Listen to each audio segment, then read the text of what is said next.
म्हा सरस्वती दे नमन म्हा. तुका म्हणे जे होते ते पाहावे.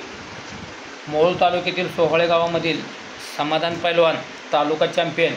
भजन करावे रामाचे सार्थक होईल जन्माचे. राम भक्त समाधान पैलवान. साधं माणसानं बोलायचं म्हणलं तर राम राम घालूनच बोलतोय. जो माणूस पहिल्यांदा राम राम घालेल त्याला अतिशय पुण्य लागेल. कारण रामनामाचा उच्चार 4 वेळा माणसाच्या मुखातून होतो.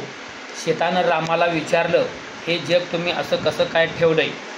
कोण अतिशय श्रीमंत आहे, कोण अतिशय गरीब आहे, कोण कारच्या खाली उतरत नाही, तर कोणाला साधी सायकलसुद्धा मिळत नाही. हे जग तुम्ही असं कसं काय ठेवलं? कोण जन्मताच सायकलसुद्धा मिळत नाही, कोण जन्मताच आंधळा आहे, तर कोण जन्मताच पांगळा आहे.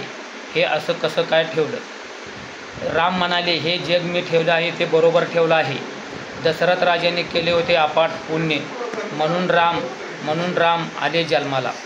एक वचनी एक पत्नी असे हे जगाचे मालक प्रभू श्रीराम यांच्या पत्नी सीतामाऊली हिने एके दिवशी रामाची परीक्षा घ्यायचं ठरवले. हे मी सांगणार समाधान पैलवान सोहळे.